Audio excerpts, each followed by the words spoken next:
When it comes to character design in cartoons and animations, artists tend to go far and beyond with their creative minds. From outrageous sizes to unbelievable abilities, their unusual characteristics are what makes these animated creatures so compelling. Cartoons may not be real, but their real-life counterparts could be the next big things. Jump on in and take a trip down to some of the people's childhood cartoons with us and meet some of the real ocean animals behind this world-renowned cartoon cast. Welcome to Give a Fact, and you are watching the top famous cartoon animals in real life. If you like this kind of video, be sure to subscribe for more great content, or tell us what you want to learn more about in the comment section below. Now let's get straight to the video, shall we? 1. Arthur. Believe it or not, Arthur is actually an aardvark, a burrowing mammal with porcine snouts, although he looks more like a bear. In Arthur's first appearance in the 1976 book, Arthur's Nose, he resembles a real-life aardvark with a long snout and sharp claws. But over the years, Arthur lost many of those classic aardvark features. Creator Mark Brown explained to AV Club, "It wasn't anything I was consciously doing. I just drew him, and the more I got to know him, his nose got smaller and smaller." 2. SpongeBob Squarepants. SpongeBob, the yellow tube sponge. Since SpongeBob is square, it might be worth considering that SpongeBob is actually a dish sponge that somehow becomes lost at sea as marine debris. But in fact, he was inspired by the yellow tube sponge Apelsinea fistularis, a relatively large sponge that lives on coral reefs around the Caribbean Sea and its adjacent waters. While these multicellular animals are some of the simplest in the sea, they play a huge role when it comes to maintaining healthy ecosystems. Yellow tube sponges feed by filtering water through the body wall, trapping food particles and excreting waste material into the inner bowl or tube. The now filtered wastewater exits the sponge through the large opening at the top. They also obtain oxygen from the water during this process. Together, the sponges make up one of the oldest, most primitive groups of animals on Earth. Sponges have existed for at least 500 million years. Gary, the northern moon snail. On to SpongeBob's loyal companion, Gary, who is a northern moon snail. These marine snails are a diverse group of gastropods. They can spend time on land, in salt water, or fresh water, can come in various colors, and can be carnivores, herbivores, or omnivores. They are a very important food source for marine wildlife and help keep marine ecosystems healthy by performing tasks such as removing algae and dead plant matter. Did you know that moon snails were eaten by Native Americans? But as they feed on clams, they may accumulate the poisons that cause paralytic shellfish poisoning, so they should be avoided. Patrick Star, the pink sea star, and Squidward, the giant Pacific octopus.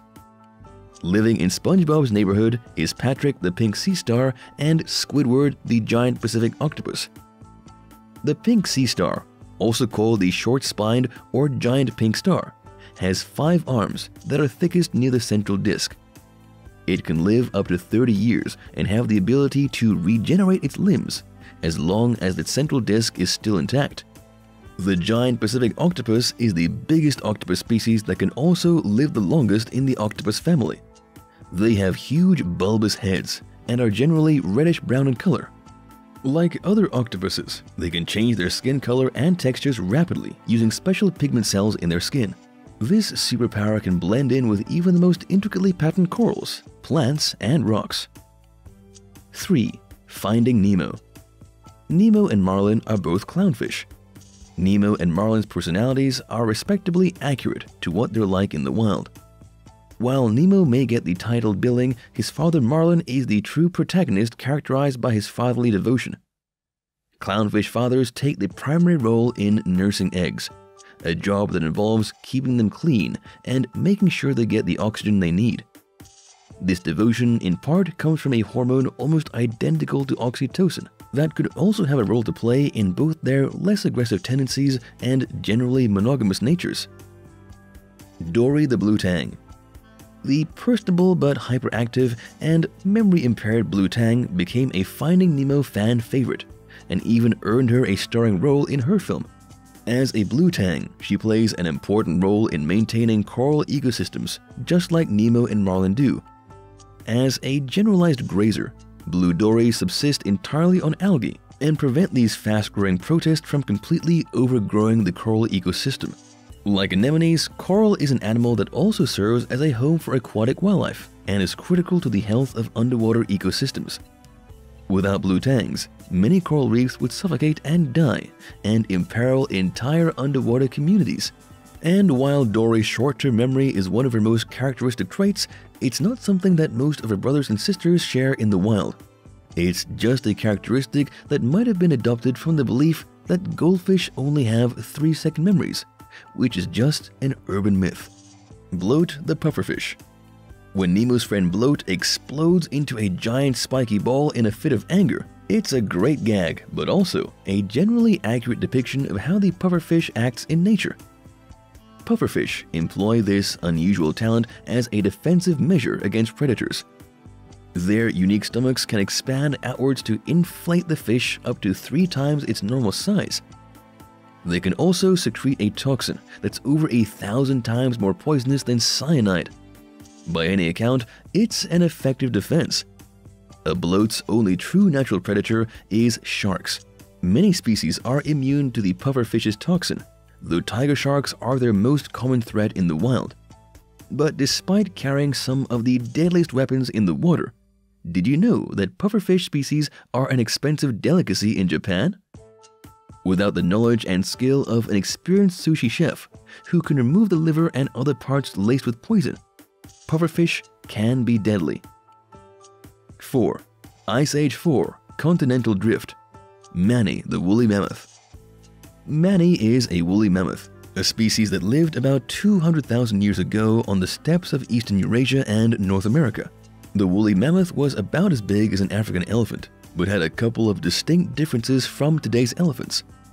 Instead of being bare-skinned, the woolly mammoth grew very thick fur all over its body that consisted of long guard hairs and a shorter, dense undercoat. Manny was a reddish-brown color, but mammoths ranged in color from black to blonde, and variations in between. The mammoth's ears were smaller than the African elephant's, helping it retain body heat and minimize the risk of frostbite. They have a pair of exceedingly long tusks that curved in an exaggerated arc around its face. Like modern elephants, the mammoth's tusks were used in conjunction with its trunk to acquire food, fight with predators and other mammoths, and move things around when needed. The woolly mammoth ate grass and sedges that grew low to the ground because there were few trees to be found in the grassy steppe landscape. Sid, the giant ground sloth. Sid is a giant ground sloth, a group of species that were related to modern tree sloths, but they look nothing like them, or any other animal for that matter. Giant ground sloths lived on the ground instead of in trees, and were close to the size of mammoths. They had huge claws, up to about 25 inches in length, but they did not use them to catch other animals. Like the sloths that live today, giant sloths were not predators. Recent studies of fossilized sloth dung suggested that these giant creatures ate tree leaves, grasses, shrubs, and yucca plants. These Ice Age sloths originated in South America as far south as Argentina, but they gradually moved north to southern regions of North America. Diego the Smilodon. Diego's long canine teeth give his identity away. He is a saber-toothed tiger, more accurately known as a Smilodon. It was the largest feline to have ever prowled the earth. They were built more like bears than cats, with heavy, stocky bodies built for powerful predation of bison, tapirs, deer, American cows, horses, and ground sloths like Sid. They delivered a quick, powerful, and deep stabbing bite to the throat or upper neck of their prey. And that is a wrap. What did you learn from this video? Let us know in the comment section below. We hope that our educational videos will help spread the knowledge so everyone can protect our world and biodiversity together. Please like and subscribe to our channel if you find our videos useful and want us to make more videos. Until next time, give a fact.